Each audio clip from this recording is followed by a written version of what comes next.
तो आप देख सकते हो यहाँ पे ये तो पुल कर रहा है, वेस्ट तो चला गया, तो मतलब इलेक्ट्रॉन आसानी से देगा। क्या बोलते हैं बच्चों? हेलो बच्चों, नमस्कार, वेलकम टू स्टूडियो क्लासेस। मैं आपका केमिस्ट्री टीचर अरुण सिंह। मैं आज आपको इंडक्टिव फैक्ट के कुछ क्वेश्चंस सॉल्व कराने वाला हूँ। जैसे पिछले क्लास में हमने क्या किया था लेक्चर नंबर 2 में कि एप्लीकेशन ऑफ इंडक्टिव फैक्ट हमने कर लिया था, लेकिन वो एप्लीकेशन कैसे किसी क्वेश्चंस में एप्लीकेबल होता है वो हमने देखा नहीं था। तो आज हम कुछ क्वेश्चन सॉल्व करने वाले हैं and then will start the hyperconjugation. तो देखो बच्चों, यहाँ पे अगर हम बात करते हैं एप्लीकेशन के बारे में, तो सबसे पहले अगर देखा जाए तो क्वेश्चन यहाँ पे आपके सामने बोर्ड्स पे दिखाई दे रहा है कि क्या क्वेश्चन है। Let's see here. देखो क्वेश्चन में बच्चों ये है कि the positive inductive effect is shown by, आपके सामने ऑप्शन भी है। ये बहुत ही इजी है। मैंने आपको बोला था कि अगर आप -i और +i के ऑर्डर याद करके रखते हो तो आप आसानी से क्वेश्चंस को क्या कर सकते हो, डील कर सकते हो, ईजिली सॉल्व कर सकते हो। यहाँ पे तो बहुत ही सिंपल है। पॉजिटिव इंडक्टिव इफेक्ट का मतलब मैंने बताया था कि जो इलेक्ट्रॉन देने वाला हो, और नेगेटिव इंडक्टिव इफेक्ट का मतलब मैंने बताया था कि जो इलेक्ट्रॉन विदड्रॉ करता हो। तो आप देख सकते हो यहाँ पे जो सबसे पहले अपना है CH3 है। आप इसको समझ के चलो कि यहाँ पे जो है बॉन्ड है, दिस इज द बॉन्ड। तो आपको देखना क्या है, इलेक्ट्रोनेगेटिव कैरेक्टर। तो अगर देखा जाए यहाँ पे जो OH है कहीं ना कहीं ये -i इफेक्ट शो करेगा, फ्लोरीन भी कहीं ना कहीं हमारा -i इफेक्ट शो करेगा, एंड ये हमारा क्या है, बेंजीन रिंग है। और बेंजीन यानी फिनाइल ग्रुप, ये जो फिनाइल ग्रुप है आप इसको ऐसे देखते हो आप कि कहीं ना कहीं ये किसी से अगर कनेक्ट होता है तो sp2 हाइब्रिडाइज होने की वजह से इसमें भी S कैरेक्टर क्या है, ज़्यादा है ना। तो S कैरेक्टर ज़्यादा होता है तो इलेक्ट्रोनेगेटिव कैरेक्टर भी क्या होता है बच्चों, ज़्यादा होता है। तो कहीं ना कहीं ये भी हमारा क्या है, -i। तो आपको अब समझ में आ गया होगा कि तो +i का काम कौन कर रहा है यहाँ पे, मिथाइल ग्रुप। क्योंकि मिथाइल ग्रुप एक ऐसा ग्रुप है जो इलेक्ट्रॉन को क्या करता है, डोनेट करता है, जो इलेक्ट्रॉन को देता है। अगर आप ऑर्डर देखोगे तो ऑर्डर में एकदम क्लियर दिखाई देगा कि दिस इज आवर +i। तो ऑप्शन हमारा क्या है, 1 यहाँ पे। तो जल्दी से नोट कर लो आप। यहाँ पे आप देख सकते हो कि इस टाइप के क्वेश्चंस आ सकते हैं। तो लेट्स डू हियर। चलो अभी हम देखते हैं यहाँ पे सेकेंड क्वेश्चन। तो फर्स्ट क्वेश्चन में तो बहुत ईजिली हमने देख लिया कि किस तरीके से यहाँ पे इंडक्टिव इफेक्ट को हम आइडेंटिफाई कर सकते हैं कि कौन प्लस है और कौन माइनस है। बस एक ही चीज़ याद रखना है आपको कि वो order. Let's see second question. तो यहाँ पे अगर हम सेकेंड क्वेश्चन की अगर बात करते हैं तो देखो बच्चों, यहाँ पे सेकेंड क्वेश्चन क्या है यहाँ कि the increasing order of positive inductive effect shown by H, CH3, C2H5 and C3H7। बहुत ही सिंपल है। अगर आपको पता है कि ये जो यहाँ पे मॉलिक्यूल्स लिखे गए हैं ये कहीं ना कहीं कंडेंस फॉर्म में है, तो अगर इसको ओपन करना चाहो तो आप कर सकते हो लाइक दिस। ये CH3 है और ये CH2 है, एंड इसके बारे में अगर बात किया जाए तो ये हमारा है CH3, CH2 और CH2 है जो किसी न किसी से कनेक्ट होते हैं। And this one you can write here the CH3 and this one is hydrogen. बहुत वही सिंपल है ऑर्डर, जैसा आपने देखा था कि +i डायरेक्टली प्रोपोर्शनल होता है। अब किसके, एसिडिक या बेसिक, तो अगर देखा जाए तो ये बेसिक स्ट्रेंथ के डायरेक्टली प्रोपोर्शनल था। लेकिन यहाँ पे बेसिक एसिडिक की तो बात ही नहीं है। यहाँ पे सीधा सीधा क्या पूछ रहा है कि the increasing order of +i, मतलब इसमें से कौन सा सबसे ज़्यादा इलेक्ट्रॉन डोनेट करने की कैपेसिटी रखता है। तो आप सिंपली आप यहाँ पे आइडेंटिफाई कर सकते हो कि जितना ज़्यादा +i होगा, क्योंकि जो कार्बन होता है वो खुद अपने आप में +i का काम करता है। तो ये जो मैंने लिखा है कहीं ना कहीं एक अपना ही ऑर्डर है, किसमें इसमें सबसे ज़्यादा +i है, फिर ये है, फिर ये है, फिर ये है। क्योंकि यहाँ पे आप देखोगे कि इसकी इलेक्ट्रॉन देने की कैपेसिटी क्या है, ज़्यादा है। ठीक है, किसकी, इसकी, फिर यहाँ पे। तो आप देख सकते हो सबसे ज़्यादा इलेक्ट्रॉन देने की कैपेसिटी इसकी होगी क्योंकि इसके पीछे 2 +i है, फिर इसकी है क्योंकि इसके पीछे 1 +i है। आप देख सकते हो यहाँ पे खुद ही है एक ही +i, और फिर ये हाइड्रोजन, कहीं ना कहीं हाइड्रोजन भी देने का काम करता है, लेकिन कंपैरेटिवली इनसे कम। तो आप चूज कर सकते हैं यहाँ पे कौन सा हो सकता है। तो हमें अगर देखते हैं यहाँ पे ऑप्शन में, तो सबसे पहले हमारा कौन सा आता है, फर्स्ट वन। तो ये फर्स्ट वन ही है जो यहाँ पे हम देख सकते हैं कि इंक्रीजिंग ऑर्डर +i इफेक्ट यहाँ शो कर रहा है। सबसे ज़्यादा C3H7 होगा जिसको हम प्रोपाइल बोलते हैं, फिर इथाइल होगा, फिर यहाँ पे मिथाइल होगा, फिर यहाँ पे हाइड्रोजन होगा। तो बच्चों ये ऑर्डर है, तो आप नोट कर सकते हो। कुछ नहीं, आपको ज़्यादा कुछ नहीं करना है, जो आपने प्लस हाई माइनस हाई का ऑर्डर लिखा है बस उसी को आप रट लो, उसी के बेस पे यहाँ पे आएगा। अपना खुद का निमोनिक्स बना सकते हो, अपने खुद के निमोनिक्स बना के यहाँ पे आंसर को आइडेंटिफाई कर सकते हो। तो लेट्स सी थर्ड क्वेश्चन कौन सा है, आपको और मज़ा आएगा यहाँ पे करने में। देखो थर्ड क्वेश्चन में क्या पूछा है बच्चों कि the correct order of nucleophilicity among the following. तो सबसे पहले तो मैं आपको बता दूं न्यूक्लियोफिलिसिटी क्या होता है। देखो बच्चों, न्यूक्लियोफिलिसिटी कहीं ना कहीं अगर देखा जाए तो ये भी प्लस आई ही है, मतलब जो इलेक्ट्रॉन देने का काम करता है उसे हम बोलते हैं क्या, मतलब जो इजीली इलेक्ट्रॉन दे उसकी न्यूक्लियोफिलिसिटी और ज़्यादा होगी, सबसे ज़्यादा होगी। तो ऐसे इस गिवन ग्रुप में ऐसा कौन सा है जो इलेक्ट्रॉन आसानी से दे सके, जो आसानी से इलेक्ट्रॉन देगा उसकी न्यूक्लियोफिलिसिटी क्या होगा, ज़्यादा होगा। तो कहने का मतलब ये आ गया कि न्यूक्लियोफिलिसिटी कहीं ना कहीं अगर देखा जाए, न्यूक्लियोफिलिसिटी कहीं ना कहीं देखा जाए तो प्लस आई की क्या है, डायरेक्टली प्रोपोर्शनल है। तो आपको देखना है कि इसमें से सबसे ज़्यादा किसका है। तो मैं आपको इसको बिल्कुल इसका ओपन स्ट्रक्चर करता हूँ, जिसे आपको देखना है और यहाँ पे बताना है कि सबसे ज़्यादा न्यूक्लियोफिलिसिटी किसका हो सकता है। तो देखो बच्चों, तो यहाँ पे सबसे पहला जो स्ट्रक्चर है वो है आपका ए, CH3 है, C डबल बॉन्ड O है और O माइनस है। दूसरा जो स्ट्रक्चर है आप देख सकते हो यहाँ पे CH3 है, C डबल बॉन्ड O है, एक्चुअली C है, और इसके बाद यहाँ पे अगर देखा जाए, यहाँ पे अगर देखा जाए तो C डबल बॉन्ड O तो नहीं होना चाहिए, क्योंकि यहाँ पे क्वेश्चन थोड़ा सा बच्चों मिस्टेक है, क्योंकि यहाँ पे अगर हम देखें तो कुछ ना कुछ इसके साथ भी होना चाहिए, कार्बन के साथ भी होना चाहिए। तो चलो इसको मैं ले लेता हूँ क्या, CH2O ले लेता हूँ बच्चों, ध्यान से समझना, दिस कैन बी CH2O। तो देखो ये सेकेंड ऑप्शन हमारा क्या है, CH2O। थर्ड ऑप्शन अगर हम देखें यहाँ पे, तो थर्ड ऑप्शन में बच्चों आता है CN। जो CN है आप ये देख सकते हो, ठीक है। एंड देन अगर आपको देखा जाए फोर्थ ऑप्शन में, जो एकदम ओपन स्ट्रक्चर है, खुद ही है फोर्थ ऑप्शन में। अब आप आसानी से आइडेंटिफाई कर सकते हो। देखो सेकेंड चीज़, यहाँ पे इसके जो इलेक्ट्रॉन है एक इसमें जाएगा, रेजोनेंस में जाएगा। तो जो इलेक्ट्रॉन रेजोनेंस में इन्वॉल्व हो जाए वो इलेक्ट्रॉन कभी भी दूसरे को ईजिली दे नहीं सकता।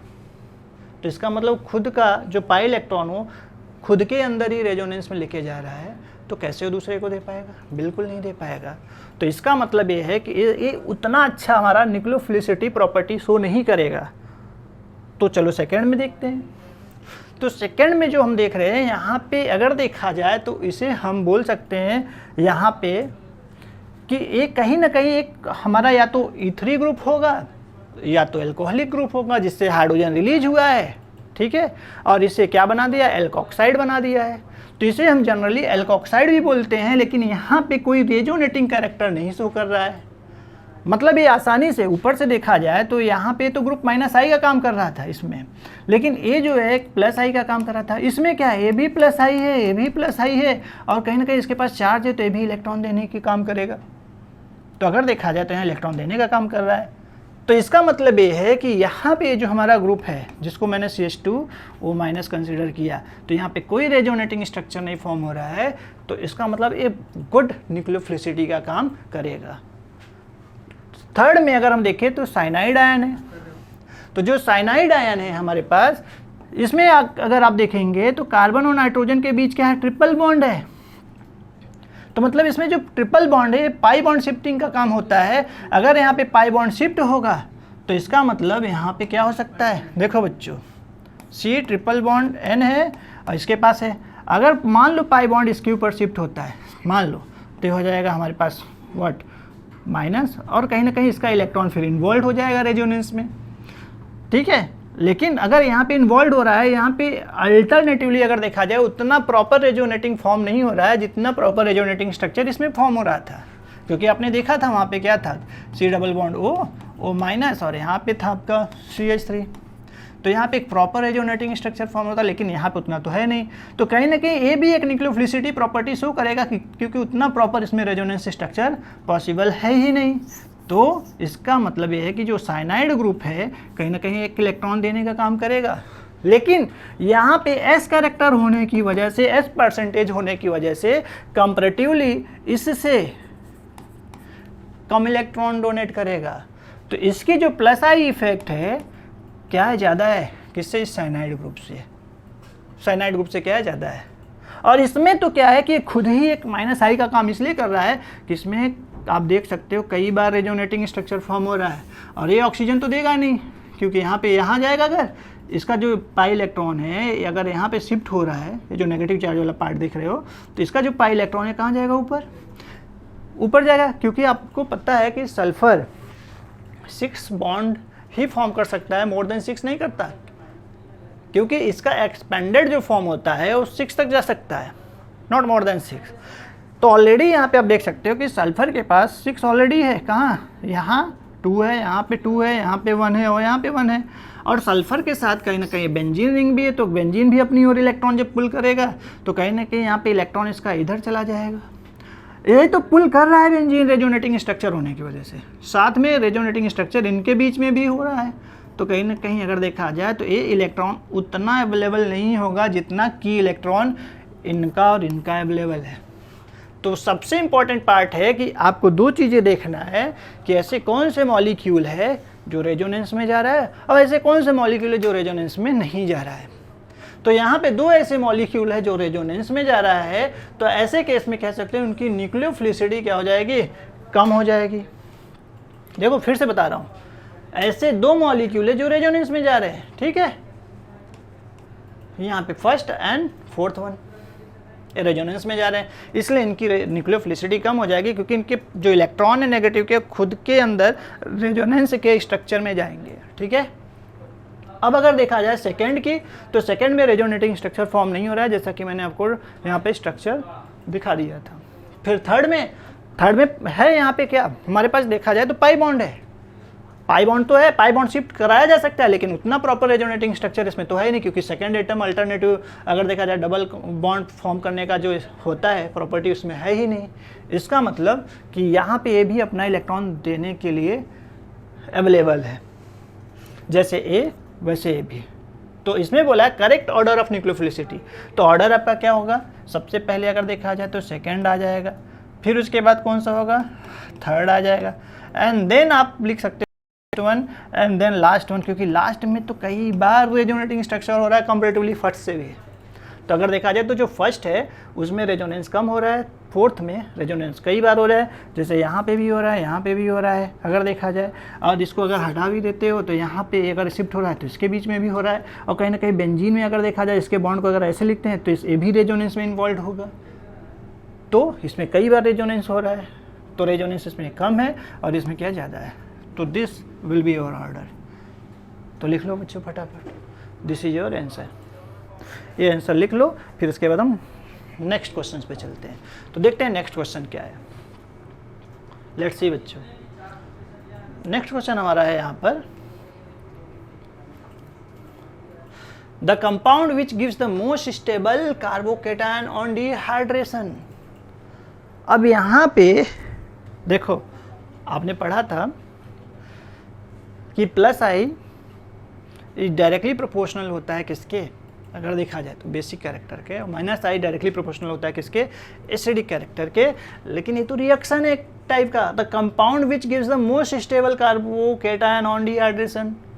तो मतलब क्या है कि जो प्लस आई ज़्यादा रखेगा, मैंने बताया था अगर कोई कार्बन पॉजिटिव चार्ज नहीं रख रहा है, उसके सराउंडिंग में कार्बन के नंबर ज़्यादा हैं, तो स्टेरिक हिंड्रेंस भी क्या होगा, बढ़ जाएगा। अगर स्टेरिक हिंड्रेंस बढ़ रहा है तो कहीं ना कहीं उसकी रिएक्टिविटी भी क्या है, बढ़ रही है, कि जब वो रिएक्टिविटी बढ़ती है तभी तो क्या करता है, कार्बोकेटायन फॉर्म कर सकता है। और अगर कार्बोकेटायन फॉर्म कर रहा है तो मतलब उसकी स्टेबिलिटी क्या होगी, बढ़ेगी। तो चलो देखते हैं यहाँ पे कि इसमें से कौन सा बहुत ही ईजिली कार्बोकेटायन फॉर्म करता है।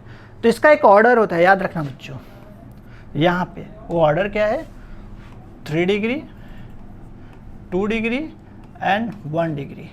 अगर आपके पास अल्कोहल इस ऑर्डर में है तो 3 डिग्री का ईजिली क्या होगा यहाँ पे फॉर्मे, मतलब कह सकते हो 3 डिग्री अल्कोहल ईजिली डिहाइड्रेशन में जाएगा।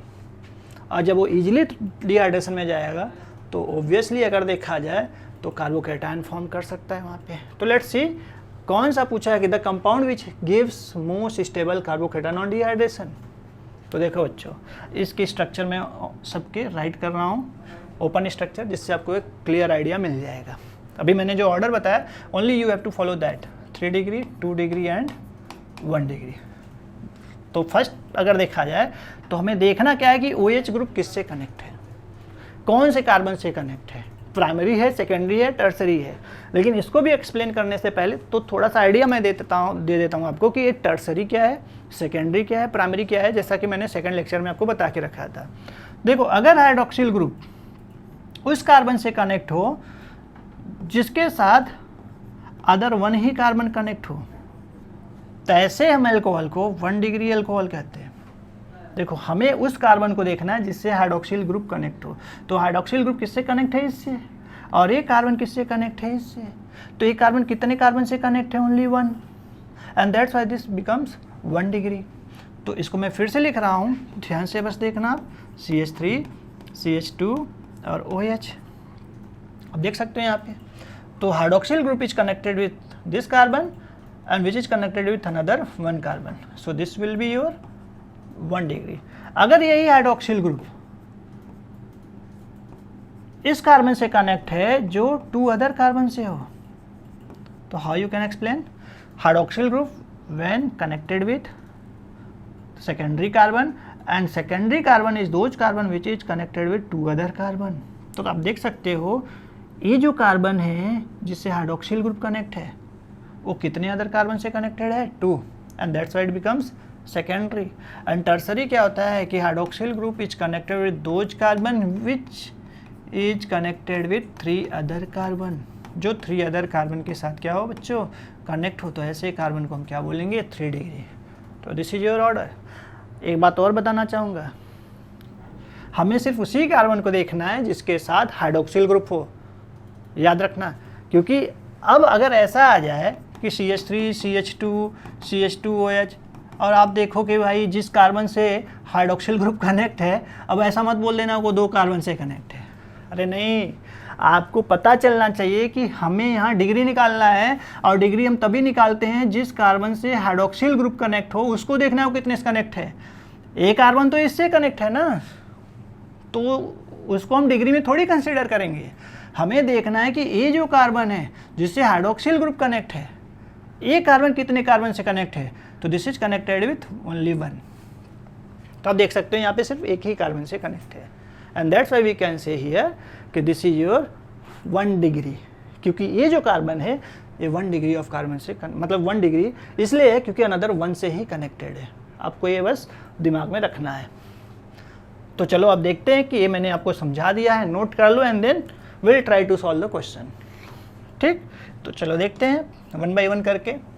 तो जो फर्स्ट स्ट्रक्चर है अगर उसको सही तरीके से देखा जाए तो ये है अपना CH3 CH, और जो ब्रैकेट में CH3 उसको ऊपर हम लिख देते हैं, और यहाँ पे आपका आ जाएगा CH2OH। तो चलो बच्चों बताओ ये कौन सा डिग्री है। अगर देखा जाए तो ये हमारा 1 डिग्री है। कैसे, वही फॉर्मेट आपको यूज करना है जैसे मैंने आपको बताया कि जैसे देखो कि जो हाइड्रोक्सिल ग्रुप है उस कार्बन से कनेक्ट है जो अदर 1 से कनेक्टेड है। भाई ए और ए आपको देखना ही नहीं, क्योंकि ए तो इससे कनेक्ट है ना, उसको आपको लेने की ज़रूरत है ही नहीं, बिल्कुल नहीं है। आपको तो उस कार्बन को चेकआउट करना है जो हाइड्रोक्सिल ग्रुप से कनेक्ट है। तो सिंपल आप देख सकते हो कि इसे हम क्या बोलेंगे, 1 डिग्री। तो लेट्स सी हियर CH3 आपका है CH, यहाँ पे CH3 है, और यहाँ पे आपके पास CH2 है और OH है। This is your 1 degree. ठीक, आपको मैंने बताया था ये फॉर्मेट आपको देखना है। ठीक है, जैसे ही आपको मिलेगा आप तुरंत आंसर लिख सकते हो।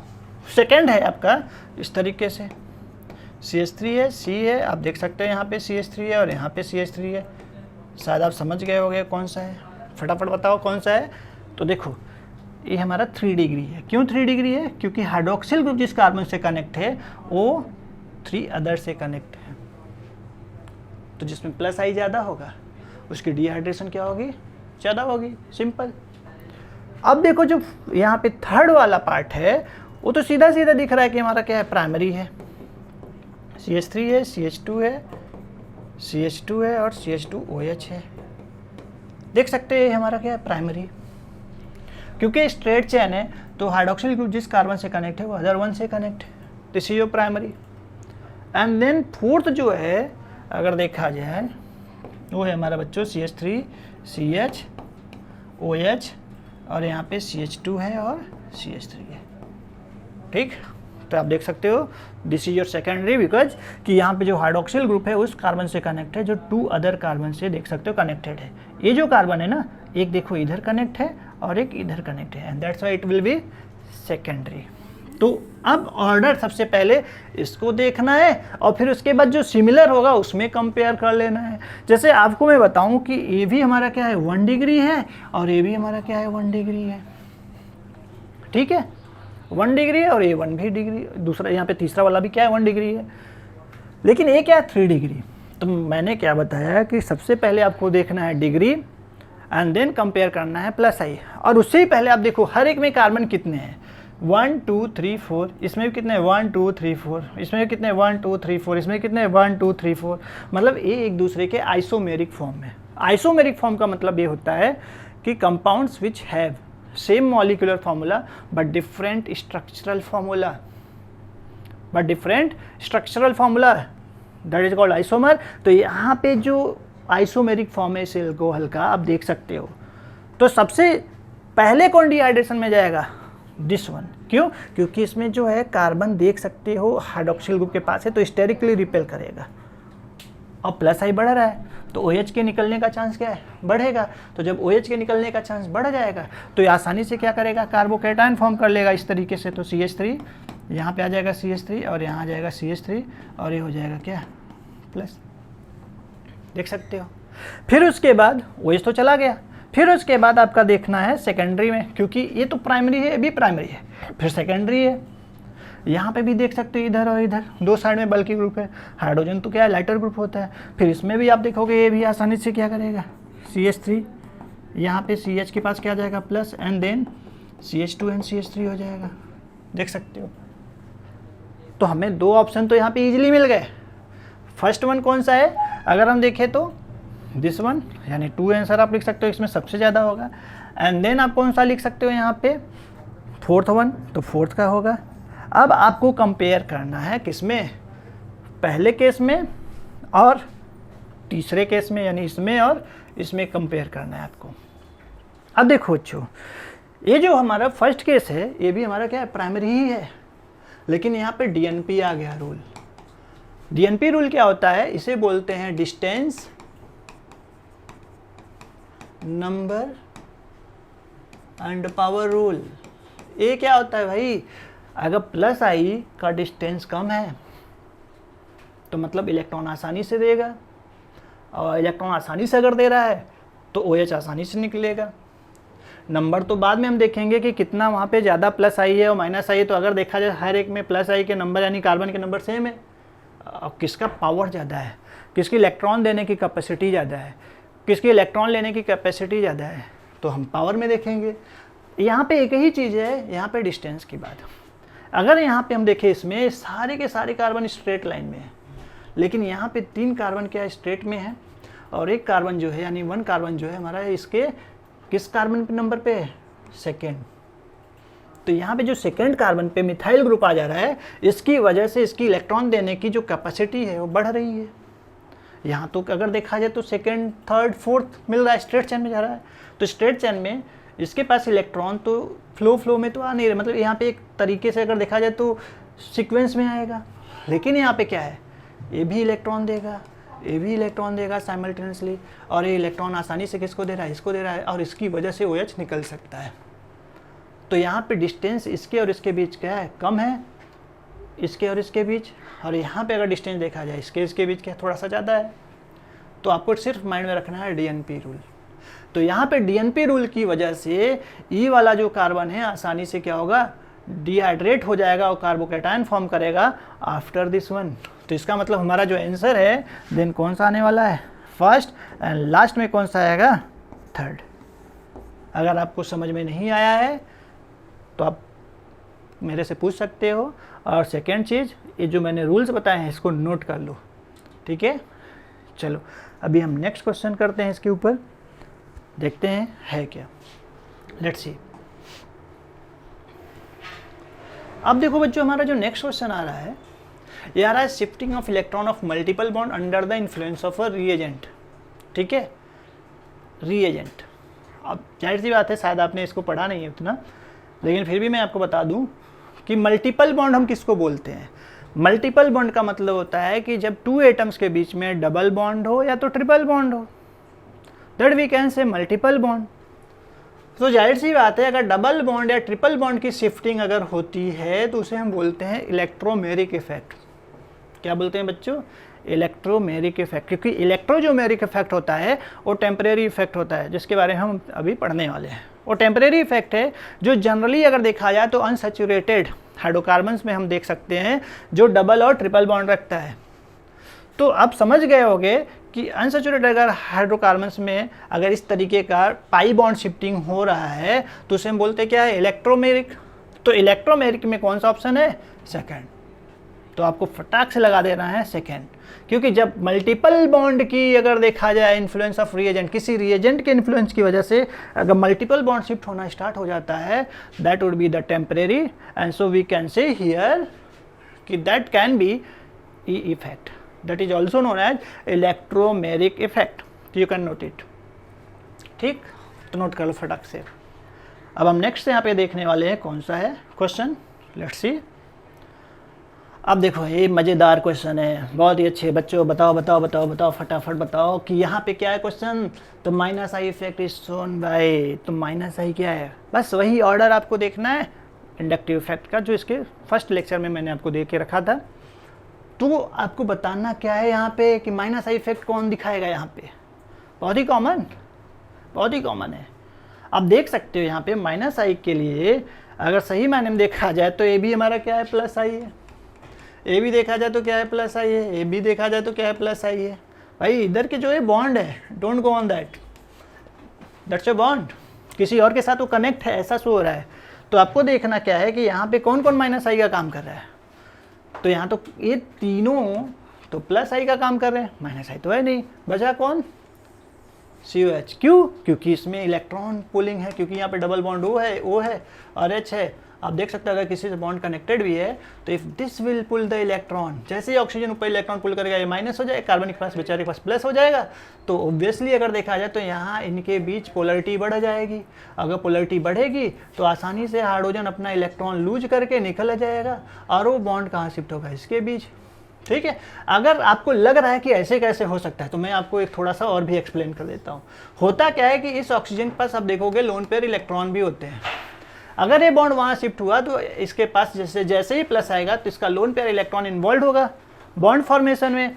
अगर यहाँ पे lone pair electron bond formation में इन्वॉल्व होता है तो एक क्या हो जाएगा, डबल बॉन्ड O, लेकिन इसके पास प्लस आ जाएगा। अब इसके पास जो प्लस आया इसका मतलब ये निकलता है कि इसके पास इलेक्ट्रॉन की क्या है, कमी है। अगर इसके पास इलेक्ट्रॉन की कमी है तो that will take the electron from the hydrogen, and hydrogen से लेके अपनी इलेक्ट्रॉन को क्या करेगा, कंप्लीट करेगा, अपनी डेफिशिएंसी को क्या करेगा, कंप्लीट करेगा। And then it can be here C double bond, रुक जाओ ऐसे क्या हो जाएगा, C single bond O minus and double bond O and then H plus. तो आप देख सकते हो यहाँ पे कि किस तरीके से यहाँ पे इलेक्ट्रॉन एक दूसरे के बीच में रेजोनेटिंग स्ट्रक्चर शो कर रहे हैं। तो इसका मतलब अगर इसके पास हाइड्रोजन से क्या कर रहा है, इलेक्ट्रॉन ले रहा है, तो और भी किसी से इलेक्ट्रॉन ये ले सकता है, and that's why we can say it works as a minus I. ऐसा जो आपने देखा प्रॉपर्टी, न तो आपको CH3 में शोन होगा, ना तो CH3CH2 में शोन होगा, ना ही CHR2 में। यहाँ R का मतलब आप कुछ भी ले सकते हो, CnH2n+1 के फॉर्मेट में, जो इसका एक फॉर्मूला होता है जिसे हम अल्काइल ग्रुप बोलते हैं, where N can be 1, 2, 3 and so on, ठीक है। This is the formula of the alkyl group. इसका मतलब अगर 1 लेते हो यहाँ पे तो this will form the CH3, 2 लेते हो तो this will form the CH3CH2, and ऐसे ही आप 3 लेते हो तो आगे का फॉर्म करेगा, 4 लेते हो तो आगे का फॉर्म करेगा। तो आप देख सकते हो इस तरीके से अगर देखा जाए तो माइनस आई का काम कौन किया, COH। नोट इट डाउन, इसको अच्छे से आप क्या कर सकते हो, नोट कर सकते हो। If you will get the any doubt you can text me, you can ask me. तो लेट्स सी नेक्स्ट अगर हम देखें तो क्या है नेक्स्ट क्वेश्चन। चलो बच्चों अब नेक्स्ट क्वेश्चन की ओर चलते हैं। यहाँ पे अगर देखा जाए तो नेक्स्ट क्वेश्चन है क्या, देखो अब इसमें वही जो अभी देखो इसके पहले मैंने आपको एक क्वेश्चन बताया जो डिहाइड्रेशन का था। उस डिहाइड्रेशन में आपने देखा गया कि जो अल्कोहल था वो आइसोमर था एक दूसरे का, क्या था, आइसोमर। अब यहाँ पे क्या है कि पूछा क्या है कि the total number of isomeric carbocation possible for the formula C4H9, total number of isomeric carbocations. अब आपको तो एक आइडिया मिल जाना चाहिए कि मॉलिक्यूलर फॉर्मूला तो दे के रखा है, क्या दिया है, C4H9 प्लस। अब ये प्लस जो है 1 डिग्री 2 डिग्री 3 डिग्री कार्बन में हो पा रहे हैं कि नहीं हो पा रहे हैं, और वही हमें देखना है कि कितने यहाँ पे आइसोमर बन सकता है वो भी कार्बोकैटायन के फॉर्म में। किसके फॉर्म में, कार्बोकैटायन के फॉर्म में। तो देखो फॉर्मूला तो हमें मिल गया है C4H9। तो सबसे पहले आपको मैं बता दे रहा हूँ, अगर देखो ऐसे का मॉलिक्यूलर फॉर्मूला देता है तो क्या एल्काइल को ये सेटिस्फाई कर पा रहा है, एल्काइल ग्रुप। एल्काइल ग्रुप क्या है, अभी अभी मैंने फॉर्मूला दिया था CnH2n+1। ये हम अपना जो फॉर्मूला है किसका है, अल्काइल ग्रुप का। क्योंकि इसमें क्या है, पॉजिटिव चार्ज है, मतलब कहीं ना कहीं से कोई ऐसा एटम था, इलेक्ट्रॉन विड्रॉइंग था जो इलेक्ट्रॉन को लेके गया, इसलिए कार्बन के ऊपर क्या आ गया, पॉजिटिव चार्ज आ गया है, क्योंकि कार्बोकैटायन बना है जिसकी वजह से स्टेबल हो चुका है। अब हमें ये देखना है कि इसमें कितने स्टेबल कार्बोकैटायन है और कितने अनस्टेबल कार्बोकैटायन है, हमें ये चेकआउट करना है। तो सबसे पहले आपको देखना है कि यहाँ पे N का मतलब क्या होता है, मैंने बताया था N का मतलब होता है कि नंबर ऑफ कार्बन एटम। ठीक, यहाँ पे आप देख सकते हो कि कितने कार्बन एटम है, 4 है ना, तो यू कैन पुट हियर। तो देखो अगर C4H2 इंटू क्या लिखोगे 4 एंड +1 अगर लिखते हो तो it becomes C4H8 and +1 9 H9। इसका मतलब ये एल्काइल ग्रुप है और यही फॉर्मूला के क्या कर रहा है, फॉलो कर रहा है। और इसका मतलब इसके ऊपर एक प्लस चार्ज आया, कोई अदर ग्रुप था, कोई इलेक्ट्रॉन विड्रॉइंग ग्रुप था, मे बी वो हाइड्रोजन को लेके गया। हाइड्रोजन तो ओबियसली किसी न किसी के साथ जाएगा, तो उसके पास कोई ना कोई इलेक्ट्रोनेगेटिव ग्रुप आके अटैच्ड हुआ होगा, और वो इलेक्ट्रोनेगेटिव ग्रुप जब निकला होगा तो इसका मतलब इसके ऊपर पॉजिटिव चार्ज फॉर्म हुआ है। तो चलो देखते हैं कितने फॉर्म हो सकते हैं 1 बाई 1 करके। तो सबसे पहले अगर देखा जाए 4 कार्बन है तो आपको क्या करना है, यहाँ पे CH3 CH2 CH2 और CH2 प्लस। पहला तो ये हो गया। दूसरा क्या होगा, यहाँ पे आप देख सकते हो CH3, ठीक है, यही लेता हूँ तो CH2 CH प्लस और CH3। देखो बच्चों यहाँ पे 1 डिग्री कार्बन के ऊपर क्या हो रहा है, पॉजिटिव चार्ज डेवलप हो रहा है, और यहाँ पे 2 डिग्री ऑफ कार्बन। देखो कंसेप्ट वही है, 1 डिग्री क्यों है, क्योंकि ये कार्बन अनदर 1 से ही कनेक्ट है। यहाँ 2 डिग्री क्यों है, क्योंकि ये कार्बन 2 अदर से कनेक्ट है। कंसेप्ट वही है, अलग नहीं है बिल्कुल। अब अगर सोचो कि इस पॉजिटिव चार्ज को यहाँ डेवलप कर दो तो इस स्ट्रक्चर और नेक्स्ट स्ट्रक्चर में बहुत ज़्यादा सिमिलरिटी, यानी ये कह सकते हो फुल टू फुल सिमिलर है। कैसे देख सकते हो, तो भाई एक दूसरे के एज इट इज है ना, बिल्कुल सेम है ना। क्यों सेम है, यहाँ पे भी सेकेंडरी पे पॉजिटिव चार्ज डेवलप था, यहाँ पे भी सेकेंडरी पे देख सकते हो पॉजिटिव चार्ज डेवलप है। दोनों का अगर नेमिंग करोगे तो सेम ही आएगा, इस वजह से इनमें डिफरेंस है ही नहीं। हम इसे 1 कंसीडर कर सकते हैं और इन दोनों में से आप कोई किसी को लोगे तो सेकंड हो जाएगा। तो चलो देखते हैं, यहाँ पे प्राइमरी भी यहाँ पे देख सकते हो हमारे पास कार्बोकेटायन फॉर्म हुआ, सेकेंडरी भी फॉर्म हुआ, तो एक और भी फॉर्म होने के चांस है। कौन सा देख सकते हो यहाँ पे CH3 CH3 और CH3। तो टोटल कार्बन कितने हैं, लेट यू सी इट, कितने 3 सराउंडिंग में और एक सेंटर में 4 कार्बन, तो 4 ही कार्बन थे ना। तो टोटल कितने कार्बोकेटायन फॉर्म हो रहे हैं, 1 2 3। तो option should be first one. तो हमारा ऑप्शन क्या है, पहला वाला, आप देख सकते हो। तो यहाँ पे ऑप्शन हमारा है फर्स्ट वन। तो बच्चों आपको नोट कर लेना है यहाँ पे फटाफट, कैसे मैंने आपको बताया है उस पूरे प्रोसेस को अच्छे से समझ के लिखना है। चलो नेक्स्ट करते हैं हम यहाँ पे, नेक्स्ट क्वेश्चन देखते हैं क्या है। देखो अब यहाँ पे क्वेश्चन आता है the increasing order of positive inductive effect. शायद ये हमने क्वेश्चन ऑलरेडी ट्राई कर लिया है, पहला ही क्वेश्चन था, तो आपको इसको स्किप कर जाना है। नेक्स्ट क्वेश्चन के ऊपर हम फोकस करते हैं। देखो अब यहाँ पे आता है कि the correct statement among the following is, correct statement आपको अगर प्लस आई माइनस आई पता है, रेजोनेंस अगर थोड़ा भी आइडिया है तो अप्लाई कर सकते हो, आप यहाँ पे आंसर निकाल सकते हो। देखो क्या है कि यहाँ पूछा कि अलाइल कार्बोकेटायन, अलाइल क्या होता है, मैं इन शॉर्ट अगर बता दूँ आपको, अलाइल कार्बोकेटायन, कार्बोकेटायन अगर वर्ड को हम साइड में रख दें तो अलाइल वो होता है ऐसा कार्बन जो डबल बॉन्ड वाले कार्बन से क्या होता है, कनेक्ट होता है। ऐसा कार्बन जो sp3 हाइब्रिडाइज हो और डबल बॉन्ड वाले कार्बन से क्या हो, कनेक्ट हो, तो ऐसे कार्बन को हम क्या बोलेंगे, अलाइल बोलेंगे। तो यहाँ पे आप देख सकते हो एक कार्बन sp3 हाइब्रिडाइज है। क्यों इसको हमने sp3 हाइब्रिडाइज बोला, क्योंकि आपने पढ़ा होगा अगर किसी के पास 4 सिग्मा बॉन्ड है तो दैट वुड बी sp3, अगर 3 सिग्मा बॉन्ड है तो दैट वुड बी sp2, अगर यहाँ पे 2 सिग्मा बॉन्ड है तो दैट वुड बी sp। आप इस फॉर्मेट से भी जा सकते हो, या तो आप जा सकते हो किसी के पास 0 पाई है तो sp3 1 पाई बॉन्ड है तो यहाँ पे sp2 एंड 2 पाई अगर बॉन्ड आता है तो sp। तो आप देख सकते हो अगर इसका स्ट्रक्चर ड्रॉ करोगे तो आपको यहाँ पे कंप्लीट अगर देखा जाए तो जो कार्बन है देख सकते हो आप कितने हाइड्रोजन से कनेक्टेड है, 3, और एक कार्बन से है तो how many sigma bond, 4, and that's why we can say this is your sp3। और एक किसके बाजू में, इसके, इसलिए क्या हुआ sp2, क्यों, क्योंकि इसके पास क्या है, डबल बॉन्ड है। तो मैंने यही लिखा ना कि अगर एक पाई बॉन्ड है तो यहाँ पे क्या है, डबल बॉन्ड होने का मतलब ये है बच्चों कि इनके बीच क्या है, देखो मैं फिर से आपको राइट करके दिखा देता हूँ, ठीक है। तो यहाँ पे आप देख सकते हो कि एक डबल बॉन्ड है, मतलब एक सिग्मा है और एक पाई है। तो एक पाई बॉन्ड आया ना, तो पाई बॉन्ड आने के बाद क्या होता है कि मैंने बताया था कि ऐसे केस में 1 पाई बॉन्ड अगर रहता है या कि यहाँ पे 3 सिग्मा बॉन्ड होते हैं तो किसको फॉलो करेगा, sp2 को। तो ये हमारा क्या है, sp2 है, और एक कैसा था, sp3। अब पूछा क्या है क्वेश्चन में कि the correct statement among the following is the allyl carbocation is more stable than propyl carbocation. दूसरा क्या पूछा है कि propyl carbocation is more stable than the allyl carbocation. और तीसरा क्या है, बोथ आर इक्वली स्टेबल।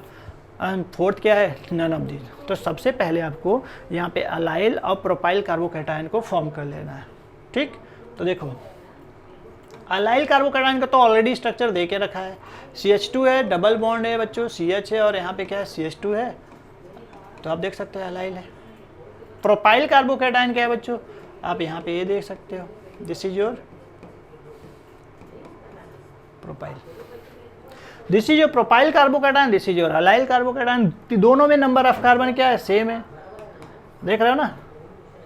आप ये देख सकते हो कि यहाँ पे हो क्या रहा है कि इसमें रेजोनेंस हो रहा है। रेजोनेंस क्यों बोला मैंने, क्योंकि अगर पाई बॉन्ड का कॉन्जुगेशन हो रहा है, यानी पाई बॉन्ड शिफ्टिंग हो रही है तो उसे हम रेजोनेंस बोलते हैं। और यहाँ पे क्या है कि हाइपर कॉन्जुगेशन है। तो शायद आपने पढ़ा होगा कि resonance is more dominant on hyper conjugation, ठीक है। तो इसका मतलब इसमें अगर रेजोनेंस हो रहा है तो इसकी वजह से अगर कहीं ना कहीं देखा जाए तो इसका कार्बोकेटायन ज़्यादा स्टेबलाइज है। और इसमें क्या है, अगर हाइपर कॉन्जुगेशन अगर देखें, यहाँ तो रेजोनेंस पॉसिबल है नहीं क्योंकि कॉन्जुगेशन फॉर्मेट है ही नहीं यहाँ पे। तो इसका मतलब अल्फा कार्बन के पास कितने हाइड्रोजन है, 2, एंड 2 अल्फा हाइड्रोजन है। इसका मतलब 2 टाइम्स यहाँ पे हमारा क्या होगा, sigma bond delocalisation and 1 time pi bond. तो इसका मतलब यहाँ पे हाइपर कॉन्जुगेशन हो रहा है और यहाँ पे रेजोनेंस।